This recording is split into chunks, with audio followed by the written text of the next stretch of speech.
para favorecer a ajuda espiritual das entidades protetoras do planeta.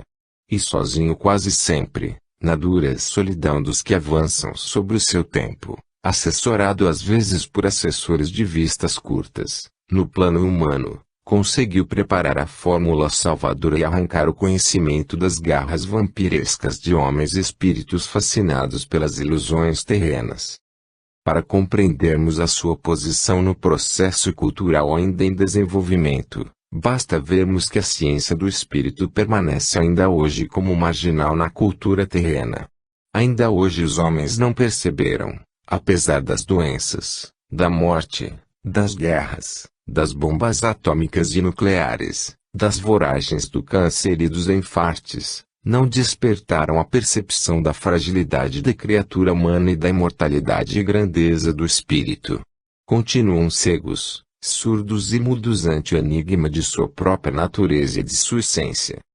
Por isso o vampirismo transformou-se na endemia planetária que cresce e se alastra mais rápida que o tempo. Kardec foi o pioneiro da investigação científica do espírito e o protótipo do cientista dos milênios futuros. Todas as ciências do paranormal e do atomismo nasceram das suas mãos de vasculhador da dupla realidade humana e terrena. Mas onde estão os seus continuadores, que não reconhecem na estrada de Emaús, a partir do pão? Nesse gesto familiar os discípulos do Cristo identificaram na estalagem pobre, à beira da estrada. Kardec repartiu sem cessar o seu pão entre os poucos discípulos que lhe foram fiéis e os vários Judas que do seu tempo até os nossos dias continuam a traí-lo. E nenhum desses discípulos o reconhece nas suas obras, negando-o na estrada marginal que ele trilha, humildemente recolhendo e orientando as crianças errantes, que os grandes mestres da terra abandonam à margem da cultura. Fiel a Pestalozzi, esse ladrão de crianças de um novo tipo, segundo chamaram nos meios pedagógicos, Kardec ainda sonha com o castelo de Verdun dos novos tempos, que o vampirismo esconde em suas negras revoadas de morcegos sobre toda a terra. Os judeus preferiram Barrabás, que pelo menos lutava pela libertação de sua terra e de suas tradições espirituais. Os espíritas de hoje farejam supostas reencarnações do mestre nas veredas escusas da mediunidade aviltada, como se ele, Kardec, fosse também um espírito errante que não se fixou nos planos elevados e espera uma ordem para descer de novo à reencarnação. Analisemos rapidamente a ação de Kardec na Terra para vermos se a sua obra se completou ou não em sua última viagem a este pobre e desfigurado planeta. Ele provou a dupla natureza da Terra, como um mundo hipostásico semelhante ao plotino.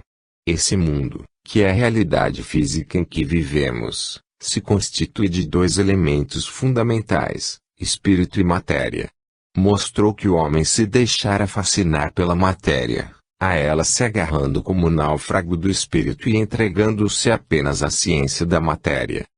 Para corrigir esse desvio de percepção humana, fundou a ciência do espírito, que devia desenvolver-se par e passo com a sua parceira.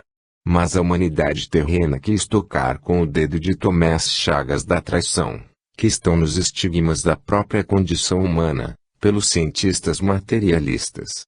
Esses Tomés frustrados condenaram por falência própria a ciência do espírito. Não obstante, o espírito não desapareceu, tragado na voragem das superstições que a ciência material reduziu à nadificação sartreana. O espírito continua aí, estruturando a matéria e dando-lhe a consistência ilusória de que os homens necessitam para viver. E a partir dos fins do século passado começaram a surgir novos rebentos da ciência do espírito, todas elas moldadas no esquema de pesquisas de Kardec obedientes aos processos metodológicos do mestre. Kardec voltou, não no corpo material que os materialistas conhecem, mas no corpo espiritual da sua concepção do mundo e do homem. Ninguém o vê ou encontra reencarnado, mas ele está presente no desenvolvimento da ciência que fundou e plantou no chão do planeta. A metapsíquica, a biopsíquica, a física transcendental, a medicina psicossomática, a parapsicologia, a antropologia cultural, aí estão, Aos nossos olhos é ao alcance dos nossos dedos. A obra de Kardec, completa e perfeita como uma semente com todas as suas potencialidades invisíveis, foi inteiramente completada pelo seu fundador. E tanto assim é, que germina na própria aridez da cultura materialista. Kardec responde, presente. Toda vez que o chamam no âmbito dessas ciências. Os que alegam ser ela uma obra do século passado, portanto perempta, não a conhecem. São geralmente criaturas pretensiosas e inscientes, incapazes de compreender o valor e a significação de um trabalho dessa natureza. Quem não estudá-la com afinco e atenção poderá iludir-se com a sua aparente simplicidade.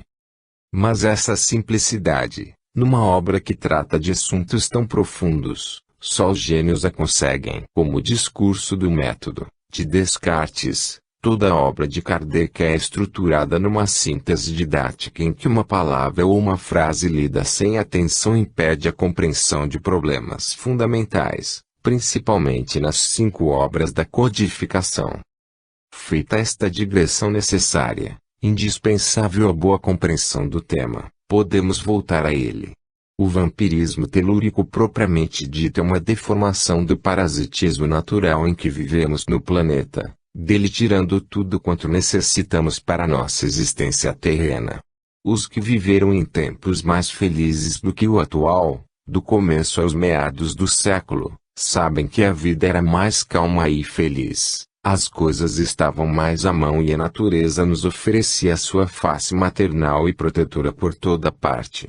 O progresso, gerando e desenvolvendo a civilização, como já acentuava Kardec, nos tempos da Belle Époque, criou novas necessidades para o homem, complicou-nos a vida e levou-nos rapidamente a uma atitude vampiresca em relação ao planeta, devastando-lhes as matas, poluindo-lhe a atmosfera no desencadeamento de ambições desmedidas.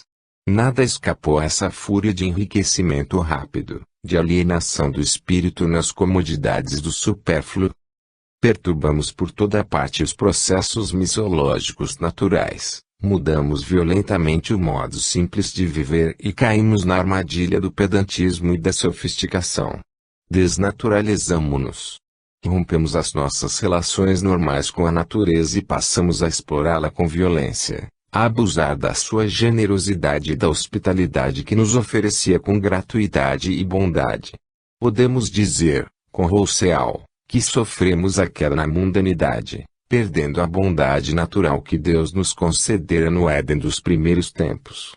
Vampirizando-nos mutuamente, vampirizamos a natureza, exaurindo seus recursos, que pareciam inesgotáveis, e tivemos de sofrer as consequências desse abuso criminosos e suicida.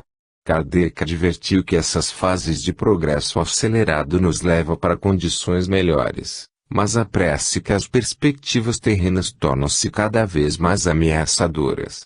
Isso porque entramos num delírio de vampirização, decorrente da falta de nossa indispensável compreensão espiritual do mundo e da vida. Deus não nos pune, não nos castiga, pois seu objetivo é a evolução, o desenvolvimento de todas as nossas potencialidades divinas. Mas leis, que são todas as leis naturais e não apenas as leis morais da consciência, constituem-se de ação e reação, que muito bem conhecemos. Conscientemente, portanto, nos castigamos a nós mesmos, desencadeando, com nossas ações inconscientes as inconscientes reações das coisas e dos seres. Se não acordamos a tempo desse delírio, recorrendo à razão para encontrarmos novos caminhos, seremos levados à loucura e ao genocídio.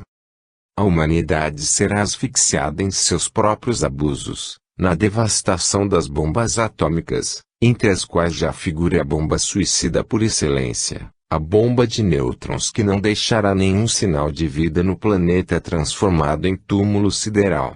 Mas como na natureza nada se perde, tudo se transforma, seremos transformados em criaturas marcadas pela terrível experiência, que voltarão a povoar a Terra em outros tempos, inimaginavelmente longínquos.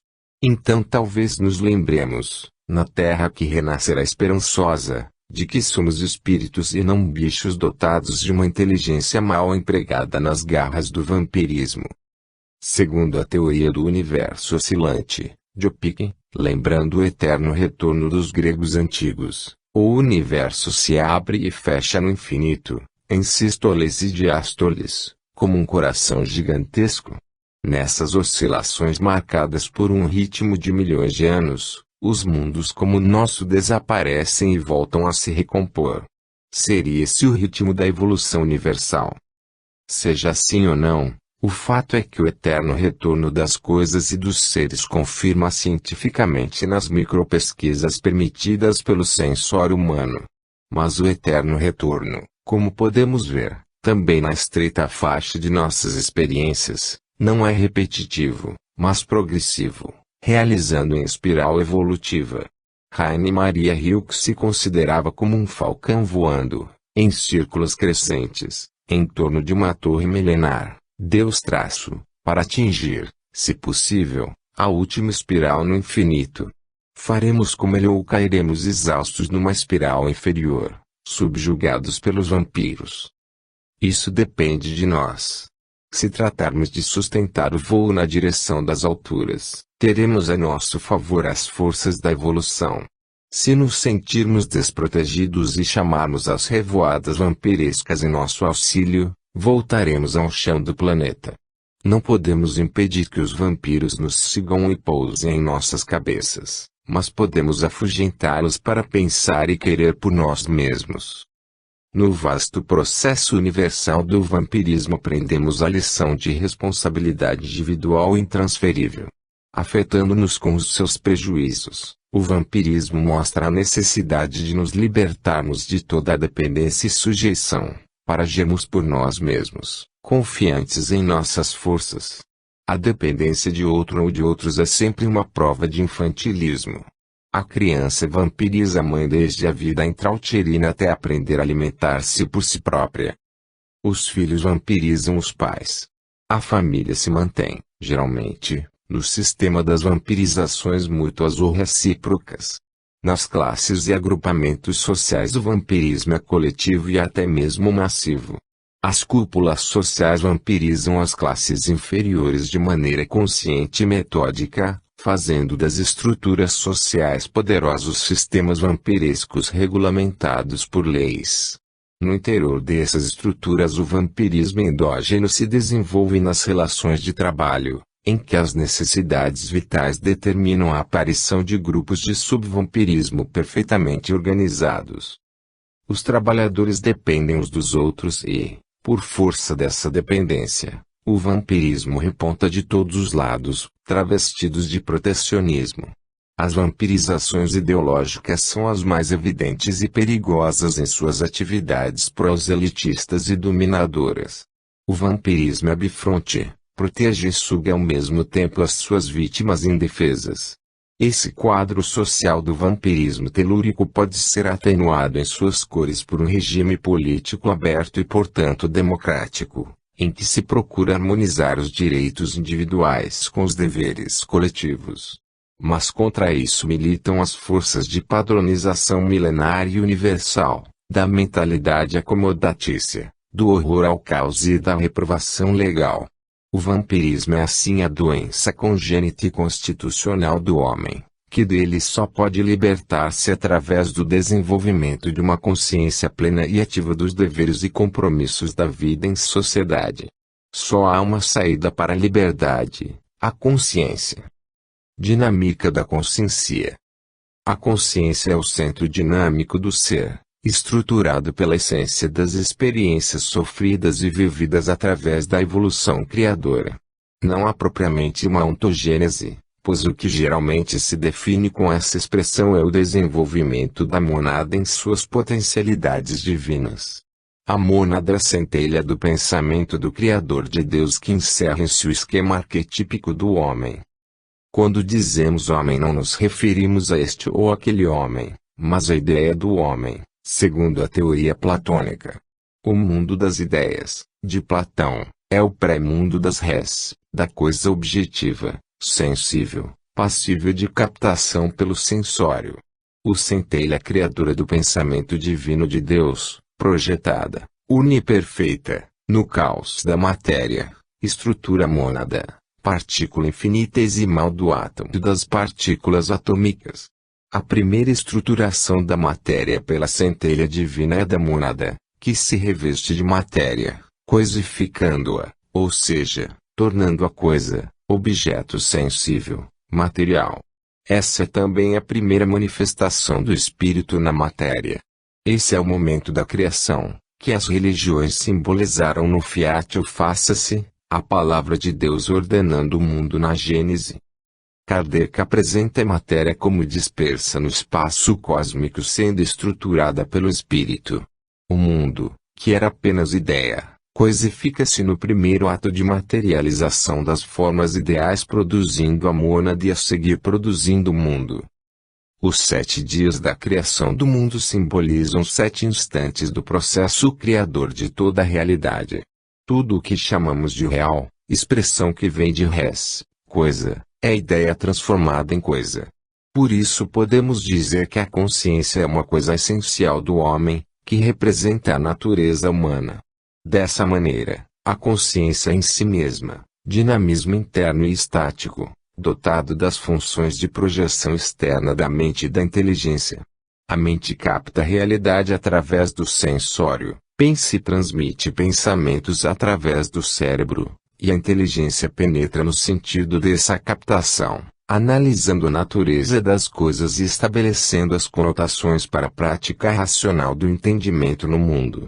É a ligação direta da consciência com o mundo arquetípico, deslocando a mente do sensório para a superação do mundo fragmentário da matéria. Para Frederic Myers, a mente se divide em supraliminar, destinada a operar no plano da realidade sensível, e na mente subliminar, cujas funções se referem ao plano do inteligível ou suprassensível, correspondente ao mundo arquetípico.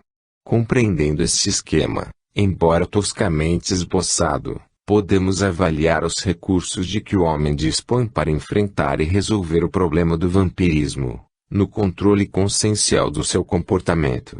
A vontade, que é potencialidade instintiva, posta em ação pela mente, dispõe sempre de energias vitais para repelir as tentativas de infestação vampiresca. Pelo treinamento da vontade, afugentamos o medo e a covardia instintiva da animalidade, que são os principais colaboradores do vampirismo. Pela inteligência cultivada e treinada arrancamos a mente dos planos de instintos destruidores do vampirismo e elevamos aos planos superiores do espírito. A batalha é longa, difícil e penosa, mas a vitória conseguida investe o homem nos seus poderes superiores, reajustando na sua posição e no seu comportamento humanos, que os distingue das espécies animais. A tragédia humana decorre da contradição constitucional do homem, na dualidade espírito-matéria, que o obriga a carregar o fardo da animalidade no roteiro da angelitude. Como pode um aspirante a anjo arrastar pelas encostas do Olimpo essa carga imantada de magnetismo terreno?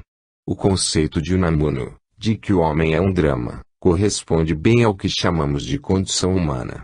A dramaticidade da existência gera vários tipos de contradição, como sentimento de fragilidade e ambição de poder, apego à matéria e aspirações espirituais, instinto vital e certeza de morte, anseio de paz e exigência de guerra, busca da verdade e necessidade da mentira, amor e ódio e assim por diante, numa sequência infindável de oposições inconciliáveis no ser que só pode ser uno e tem de desdobrar-se e multiplicar-se para atingir a sua integridade ôntica. Camus apresentou esse caos no mito de Sísifo, o ser que rola sem cessar o tonel pela colina acima e o deixa voltar para baixo para de novo levar para cima, e isso sem interrupção. Sartre exclamou, o homem é uma paixão inútil. Mas todas essas figurações partiram de um pressuposto único, o da natureza exclusivamente material do homem. Quando adicionamos a essa visão trágica o conceito de espírito, tudo se modifica.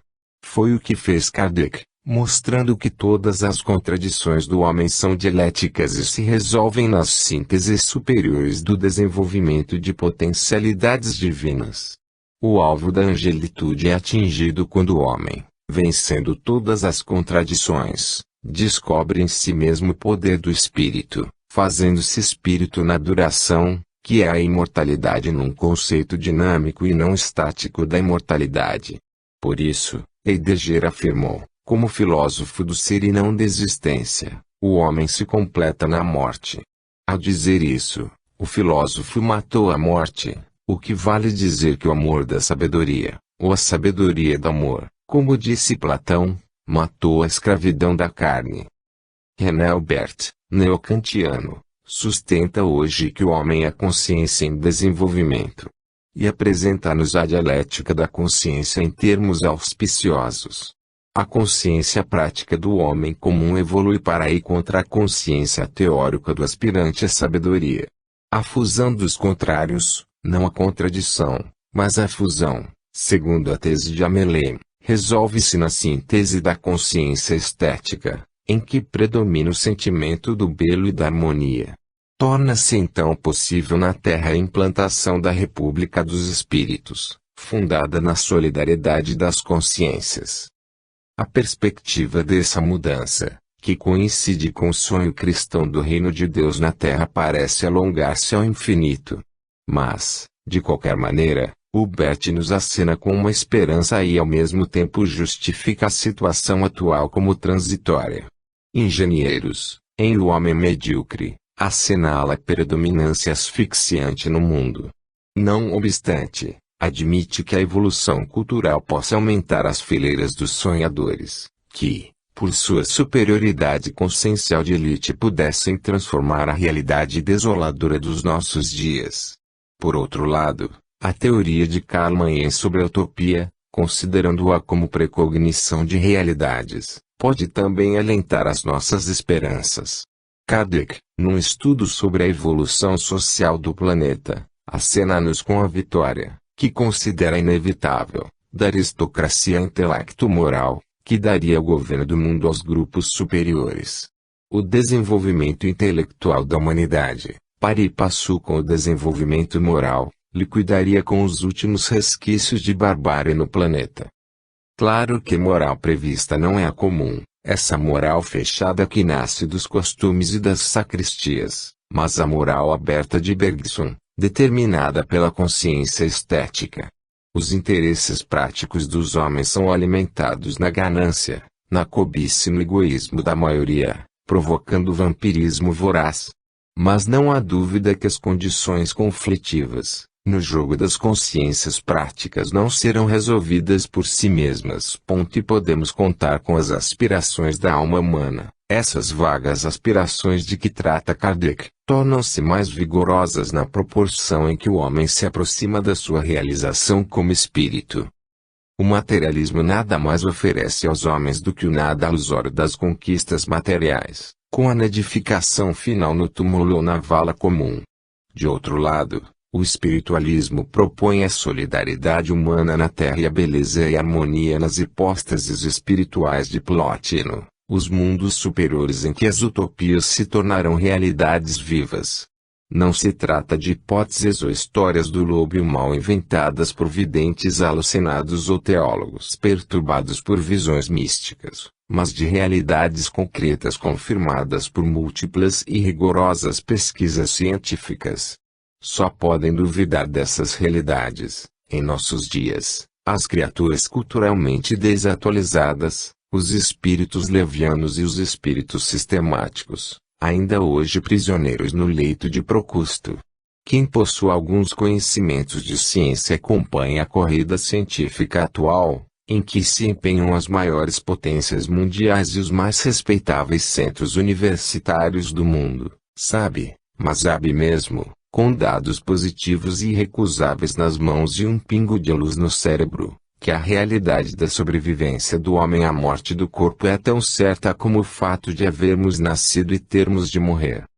As religiões atuais, monstros antediluvianos, remanescentes das épocas de terrorismo clerical, Essas pobres religiões encarquilhadas na velhice de seus crimes assombrosos, lutam hoje para escapar ao dilúvio de terrores que lançaram na terra, desmentindo-se agora a si mesmas, negando as supostas verdades de seus dogmas e de suas fogueiras santificadoras e sustentando ainda a existência do bicho-papão que rouba as almas de Deus para os caldeirões do inferno. Representam os últimos resquícios do misticismo do terror, tomando agora ares de defensores da liberdade e da dignidade humanas. Peremptas, esclerosadas, desprovidas de uma só gota de sangue nas veias murchas, dispõem apenas de uma sobrevida concedida por médicos que não acreditam em si mesmos. A sucessão das gerações, como previu Kardec, exterminará fatalmente os derradeiros sinais desses vampirismos organizados que devastaram o planeta em nome de Deus. E tanto assim é, que os teólogos modernos, temerosos de enfrentar aquele de cujo nome abusaram por milênios, sem procuração, resolveram instalar com urgência o complô teológico da morte de Deus, tendo à frente a fanfarra festiva e inconsequente das novas teologias radicais nascidas nos campos de concentração e nas câmaras de gás da última conflagração mundial. Os problemas de consciência, no tenebroso passado teológico, resolviam-se no confessionário, onde os clérigos piedosos perdoavam pecados por conta própria. Os homens de então se blasonavam de serem os homens do rito, geralmente maçons ou clérigos. Do ritualismo das civilizações soterradas nos desertos das sobrevivências supersticiosas de civilizações peremptas, os rituais, os sacramentos, as bênçãos e as maldições formavam as estruturas fictícias dos cultos tenebrosos com os resíduos brutais, mágicas baseadas no sangue, no silício masoquista e na morte. A cruz romana, sacrifício infamante, era transformada em símbolo sagrado porque nela, entre dois condenados infelizes, os rabinos do Templo de Jerusalém fizeram morrer, sangrando e escarnecido, o Redentor da humanidade. E se até o Messias sofrera esse castigo infamante, por que estranha razão os hereges comuns, desprovidos de imunidades sacerdotais, não podiam ser queimados vivos para, com o suplício do fogo passageiro da terra, possivelmente se livrarem do fogo eterno dos caldeirões do diabo, onde frigiriam por toda a eternidade. Santo Agostinho, que se nutria em Platão, chegou a afirmar que a maior delícia das almas bem-aventuradas, no céu, eram verem as almas desgraçadas em estertores, quando mãos diabólicas ou piedosas levantavam a tampa dos caldeirões do inferno. De toda esta imensa miséria cultural e moral nascia ao mesmo tempo, como irmãs siamesas, a fé cega, que não precisavam de vendas da justiça nos olhos vazios, e o sacerdócio de paramentos dourados e a púrpura sanguínea das matanças à espada. A consciência humana dormia nos socavões do inconsciente e o vampirismo se alastrava pela terra de Caim nos aleijões humanos. Falar em consciência era ameaçar camponeses e sábios com a condenação passageira e cruel dos tribunais sagrados e a condenação eterna, irremissível, d'ira de Deus. Os traumas desse terror sem limites esmagam ainda hoje a todos nós, algozes e vítimas ao mesmo tempo na esteira das vidas sucessivas.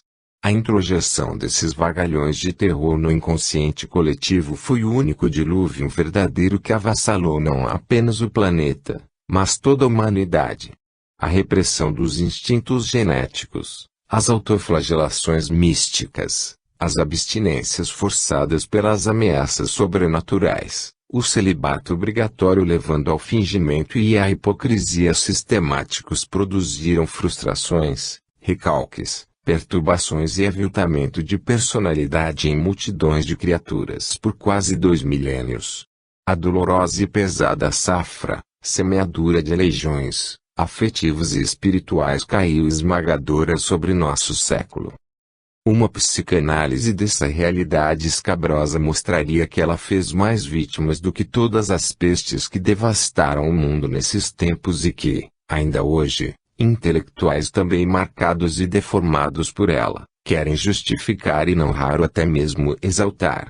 A cultura medieval, Como denunciou Huxley, foi um impacto da impostura no mundo cristão em elaboração que tentava formar-se nos alicerces do evangelho sonegado ao povo. A simonia mais escandalosa corroeu as boas intenções dos que sonhavam como o reino de Deus na terra. O homem é um ser religioso, traz em seu íntimo a lei de adoração, que o leva, ante os obstáculos e as ciladas de uma realidade mundial atormentada, a adorar desde as vacas e os macacos da Índia até os ídolos precários das religiões vampirescas e os charlatães que se fazem de santos e profetas gananciosos, missionários por conta própria. Só a dinâmica renovadora da consciência desperta, vigilante e ativa, capaz de integrá-lo nas suas responsabilidades pessoais intransferíveis, poderá salvá-lo das novas fascinações do vampirismo solerte nesta hora de transição para uma nova fase histórica. O conhecimento real, e portanto científico, da sua natureza espiritual, é dever inalienável de todos os que se sentem capazes de contribuir para o despertar das consciências ainda adormecidas. Somos nós que fazemos o mundo dos homens em que vivemos. Deixar que os outros o façam em proveito próprio é atrair-nos a nós mesmos, à humanidade sofredora e ao destino superior que Deus nos concedeu. Vampirismo cósmico. Considerado o vampirismo em seu aspecto natural de lei simbiótica que rege as trocas em todo o universo, não podemos esquecer a sua importância no plano cósmico. Já vimos que o vampirismo negativo decorre de alterações nessa lei, sendo portanto anormal. A anormalidade provém precisamente de desvios ocorridos no processo simbiótico, deturpando-lhe a finalidade, desfigurando-lhe o processo normal e benéfico, tornando-o agressivo e pernicioso. A palavra vampirismo, por isso mesmo, é a que melhor define as deformações desse processo.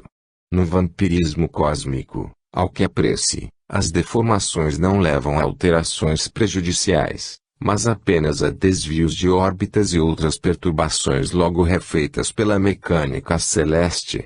Isso, sem levarmos em conta a possibilidade, cada vez mais evidente, da existência de populações cósmicas, de seres humanos semelhantes a nós. A estrutura do nosso sistema solar nos oferece um esquema típico de vampirismo. Os planetas e satélites giram em torno do astro superior, a distâncias equilibradas, sugando as energias solares como vampiros astronômicos. Mantém-se em órbita graças às forças centrípetas e centrífugas do Sol. A lei de dependência está bem evidente no sistema. As comparações, hoje muito usadas, do sistema solar com os átomos nos revela a universalidade do sistema e o entranha na própria estrutura da matéria. Acentua-se assim a naturalidade dos processos vampíricos, que vão do alfa ao ômega da própria constituição cósmica. Reservamos o adjetivo vampiresco para a qualificação dos processos anormais e o adjetivo vampiro para os processos normais. No problema da Lua surge uma dúvida. A extinção da sua atmosfera não teria sido produzida por ação sugadora do Sol ou da própria Terra. Mas isso não afetaria em nada a questão, pois de qualquer modo a verdade é que essa possibilidade reforça a do vampirismo cósmico.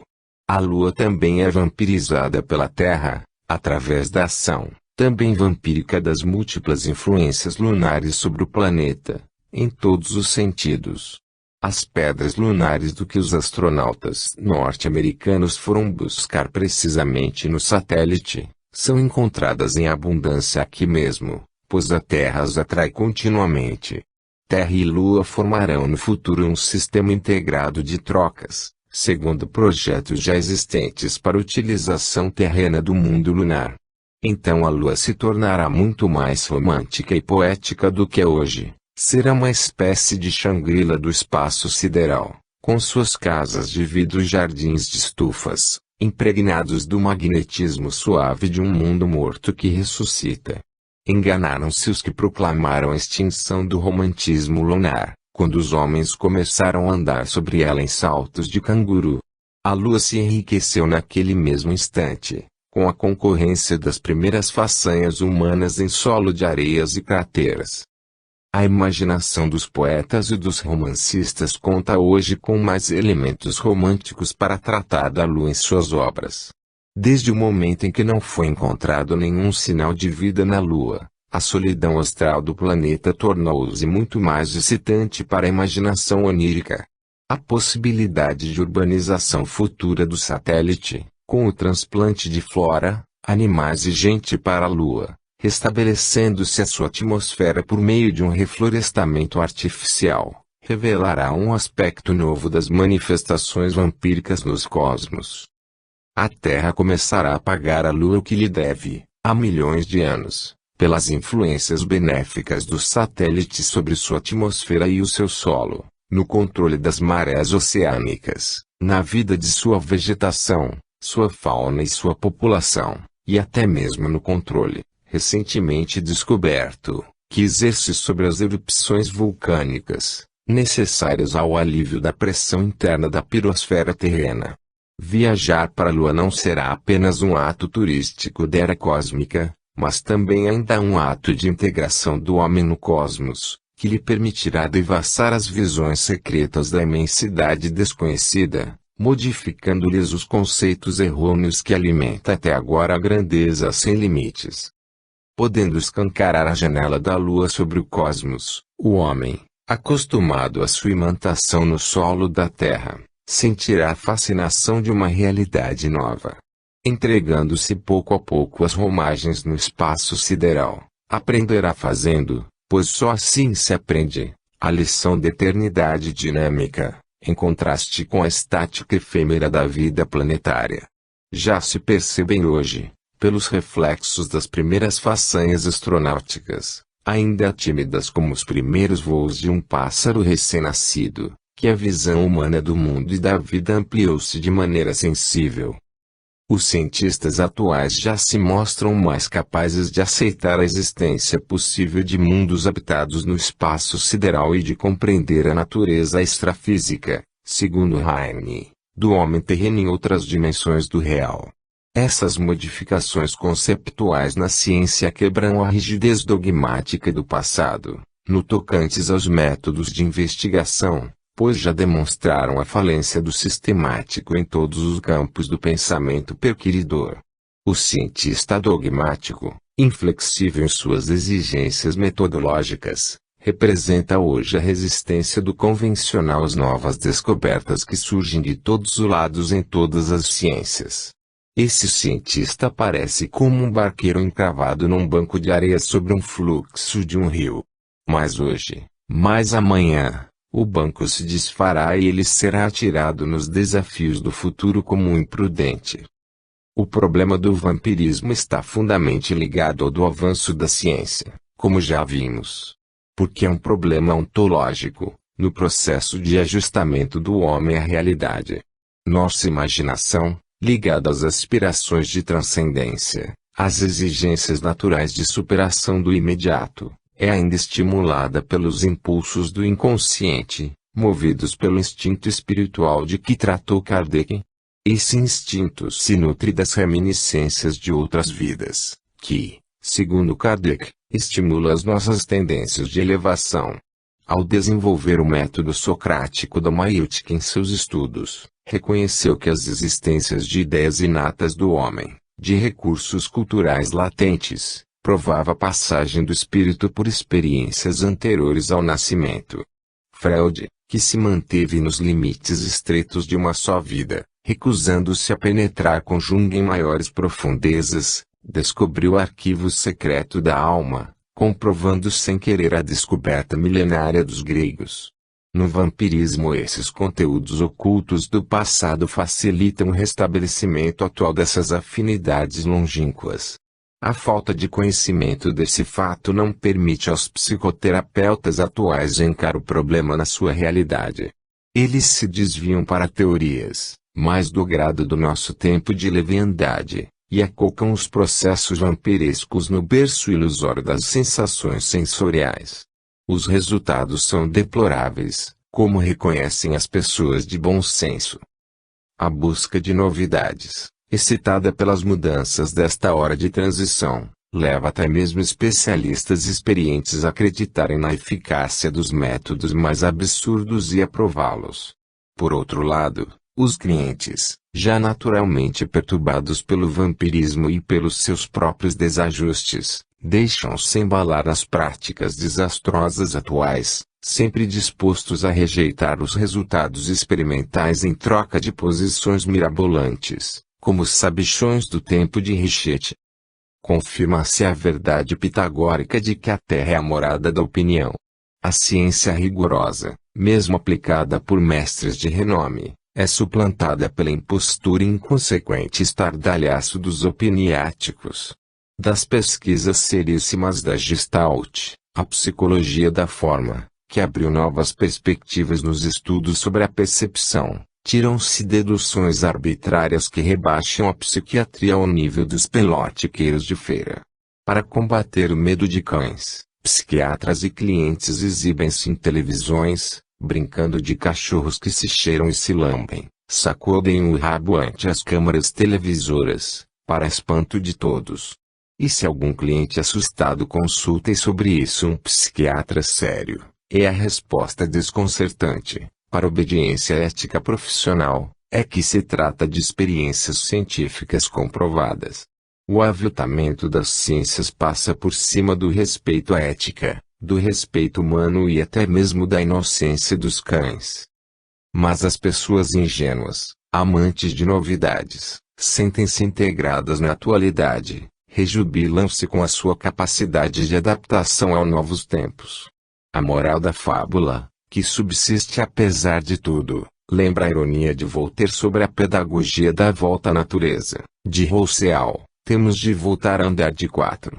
A ironia era injusta, o genebrino genial não queria isso, mas no caso atual podemos parodiá-lo sem medo de injustiça. Essa psiquiatria canina quer representar o papel de uma Circe, que com sua varinha mágica transformou os marinheiros de Ulisses em porcos. Não se pode pensar em extinguir o vampirismo através desta ou daquela medida específica. Na Roma antiga não havia apenas festins mundanos em homenagem aos deuses mitológicos. As procissões em homenagem aos manes, aos ancestrais protetores de famílias, constituíam um tributo de gratidão aos espíritos familiares que afugentavam os vampiros, aqueles mesmos íncubos e súcubos que, mais tarde, nos mosteiros e conventos medievais, assaltavam padres e freiras em seus leitos para excitá-los sexualmente. No Egito Antigo, com seus templos monumentais, apesar das mumificações dos mortos, usavam-se ritos especiais para afugentar os vampiros. Em toda a Mesopotâmia, na velha Catai, que hoje conhecemos por China, no Japão, na Índia, na Pérsia e no Oriente, por toda parte, e especialmente na velhíssima Suméria, de antiquíssimas e assustadoras tradições, entre as quais das procissões nuas, tudo se fazia para afastar os vampiros e suas influências maléficas. Para tratar do vampirismo desses tempos, em que as superstições mais absurdas criavam um clima propício às infestações, teríamos de escrever numerosos volumes de história de terror. O mistério dessas manifestações originou os conceitos de sagrado, profano e diabólico, assimilados por todas as religiões e ordens ocultistas do mundo. O desenvolvimento das ciências positivas, que deveria substituir as antigas ciências mágicas do passado, esbarrou nas muralhas de superstições e crendices de um passado milenar, que não cedia aos impactos da razão. A elaboração de um cristianismo fantasioso, carregado de elementos mágicos e místicos, permitiu à Europa acolher e absorver as populações bárbaras que derrubaram o Império Romano do Ocidente, e mais tarde o Império Bizantino do Oriente. Dessa dialética histórica surgiu a síntese medieval, no maior e mais espantoso sincretismo religioso de todos os tempos, o catolicismo romano. Um vasto processo de vampirização em massa, que pretendia dominar todo o mundo, mas não conseguiu, graças às barreiras levantadas pelas religiões orientais. As ciências positivas pagaram caro as primeiras etapas de seu desenvolvimento. para se defenderem das pressões da Igreja tiveram de afastar-se dos problemas do sagrado e foram confinando-se na investigação da matéria. A cultura se dividiu em duas partes antípodas. Coube à ciência a investigação da matéria e à Igreja a autoridade exclusiva e absoluta de tratar dos problemas espirituais. Daí a esquizofrenia catatônica de nosso tempo. O espírito do mundo dividirá-se ao meio, perdendo a sua unidade natural. Mas não foram os cientistas os responsáveis por isso, foi o clero. Os cientistas foram os mártires dessa tragédia cultural, tratados como hereges, sacrílegos, ateus. Só não foram derrotados e transformados todos em cinza, porque tinham em suas mãos a contrapartida do jogo, a metade da verdade. Se a Igreja detinha a metade da ficha rasgada ao meio, a ciência tinha a outra metade. Mas as duas metades em conflito estimularam nos homens, de um lado, materialismo, que se tornou científico, e de outro lado o orgulho e a prepotência dos clérigos de todos os tempos. O ambiente assim formado era o mais favorável para a proliferação de todas as deformações do vampirismo. Enclausurada numa suposta sabedoria infusa e infalível, que vinha do céu, a Igreja enfeudou-se no Vaticano, transformado no reino da terra pelo qual trocara os sonhos messiânicos do reino de Deus. Kardec tentou salvar os dois lados e reajustá-los racionalmente, restabelecendo a unidade partida do espírito humano. Fundou a ciência do espírito na linha metodológica da ciência da matéria. Revelou a existência concreta das manifestações do espírito em todo o mundo, ao longo da história. A ciência da matéria só aceitava o real fenomênico, mas considerava os fenômenos do espírito como alucinações místicas. Kardec investigou e provou cientificamente a realidade inegável dos fenômenos paranormais. Mas a paga que recebeu, dos benefícios por esse trabalho sacrificial, foi a repulsa e a condenação de lado a lado.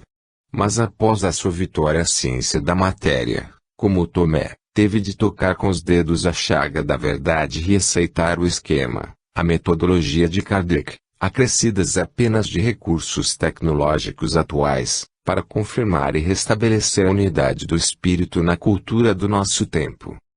Revela-se hoje, em sua plenitude, no mundo, a grandeza e a solidez granítica da ciência espírita, pela metapsíquica, a psicobiofísica, a física transcendental de Zorner, hoje física atômica e nuclear, a medicina psicossomática, a técnica eletrônica nas gravações do inaudível, as conquistas da astronáutica, a parapsicologia, as descobertas espíritas feitas pelos cientistas materialistas da Universidade de Kirov na URSS, as conclusões mais atuais da filosofia existencial, que confirmam e subscrevem os princípios da filosofia espírita e assim por diante. Ciro Oliver e Leon Denis proclamaram, na França e na Inglaterra, respectivamente, que o espiritismo é a síntese total da realidade. Russell Wallace afirmou, toda psicologia é um espiritismo rudimentar. Einstein proclamou, o materialismo morreu por falta de matéria. Os teólogos clamam por nova teologia e os mais inquietos propõem uma teologia radical da morte de Deus. As igrejas estremecem em seus alicerces gigantescos e se reformam apressadas. Os ídolos são retirados dos altares. Papini admite a conversão do diabo e formam-se partidos clericais que sustentam a natureza simbólica do diabo e dos anjos.